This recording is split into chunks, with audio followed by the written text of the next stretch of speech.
হাতে যখন একদমই সময় থাকে না, কোনো রকম বেলাবেলি ছাড়াই অল্প উপকরণে বাচ্চাদের টিফিনে বা স্কুল কলেজের টিফিনে এই রেসিপিটা বানিয়ে নিতে পারেন। বা বিকেলের নাস্তায় এরকম একটি রেসিপি বানিয়ে খেতে পারেন। খেতে কিন্তু খুবই মজাদার হয়। যেরকম সুন্দর দেখতে সেরকমই ভেতর থেকে পুরে ভরা আর খুব সফট হয়। এটা বাচ্চা থেকে বড় সবাই খেতে পছন্দ করবে। চলুন রেসিপিটা শুরু করা যাক।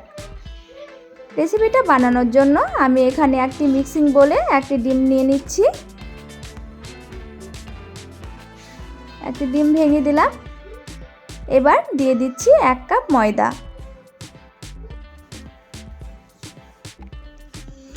এবার আমি দিয়ে দিচ্ছি এতে স্বাদ মতো লবণ। এবার অল্প অল্প করে জল দিয়ে আমি একটা স্মুথ ব্যাটার তৈরি করে নেব। কোনো রকম যেন দলা না থাকে সেরকম একটা স্মুথ ব্যাটার আমি তৈরি করে নিচ্ছি। দেখুন কতটা স্মুথ হয়েছে। সেম এরকম ঘনত্বই একটা ব্যাটার তৈরি করে নিতে হবে।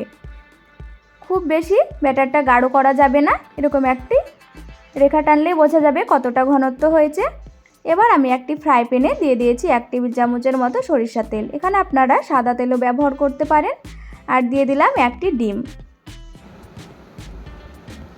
ডিমটা সামান্য একটু ভাজা হয়ে গেলে আমি ডিমটাকে একপাশে একটু সরিয়ে নিচ্ছি। এবার আমি বাকি উপকরণগুলো ব্যবহার করব।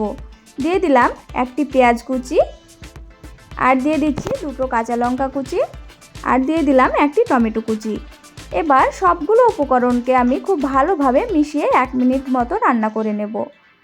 ডিমগুলোকে এভাবে আমি কুচিয়ে নিচ্ছি। অবশ্যই কিন্তু আপনারা ডিমটা কুচিয়ে নেবেন। আর দিয়ে দিলাম স্বাদ মতো লবণ। এবার খুব ভালোভাবে 1 মিনিট সময় নিয়ে আমি রান্না করে নিচ্ছি। দেখুন 1 মিনিট হয়ে গেছে। টমেটোটাও কিন্তু 80% সেদ্ধ হয়ে গেছে। এবার এই পর্যায়ে আমি গ্যাসের চুলাটা অফ করে দিচ্ছি। এবার আমি অ্যাড করে দিলাম শসা কুচি। এবার শসার সঙ্গেও খুব ভালোভাবে পুরটা মিশিয়ে নেব।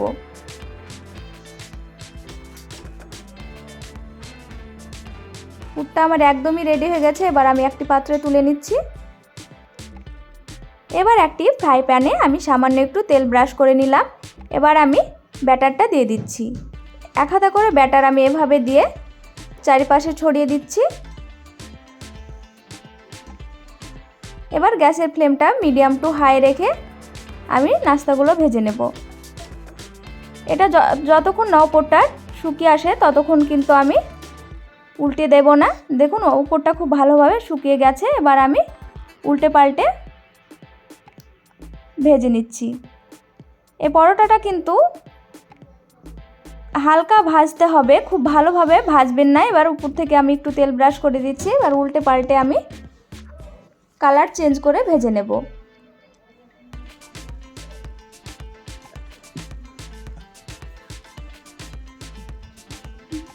দেখুন আমার কিন্তু একটা তৈরি হয়ে গেছে। এবার আমি তুলে নিচ্ছি। সেম প্রসেসে আমি আরেকটা তৈরি করে দেখাচ্ছি। দেখুন আবারও আমি ব্যাটার দিয়ে দিলাম। এবার ঘুরিয়ে চারিপাশে ছড়িয়ে দিলাম। এবার এক সাইডটা ভাজা হয়ে গেলে অপর সাইডটায় আমি সামান্য একটু তেল ব্রাশ করে দিচ্ছি।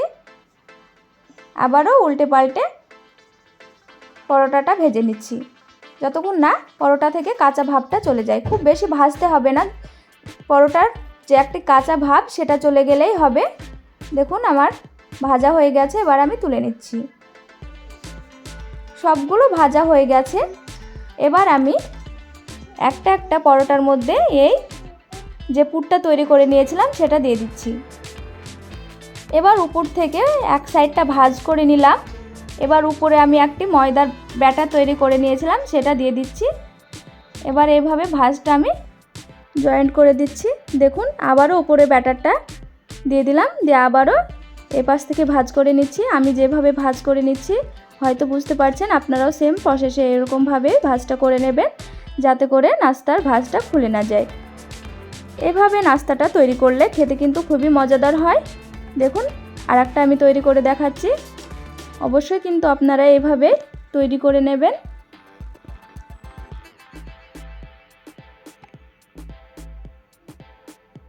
দেখুন সবগুলো নাস্তা আমার তৈরি হয়ে গেল। এবার ভেজে নেওয়ার পালা।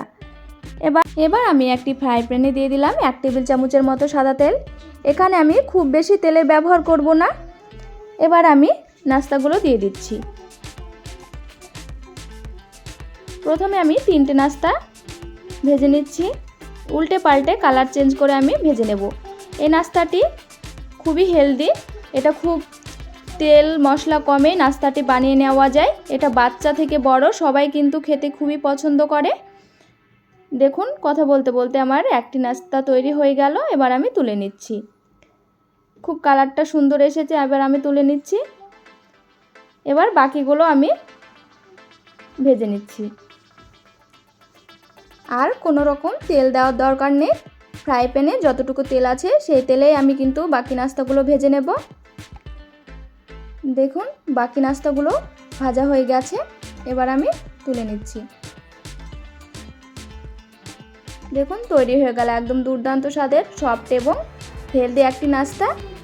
ভিডিওটা কেমন লাগলো অবশ্যই আমাকে কমেন্টে জানাবেন। আর ভিডিওটা ভালো লাগলে অবশ্যই আমার চ্যানেলটা সাবস্ক্রাইব করে আমার পাশে থাকবেন। পাশে থাকা বেল আইকনে ক্লিক করে নোটিফিকেশানটি অল করে রাখবেন।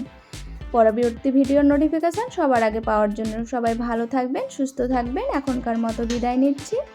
খোদা হাফেজ।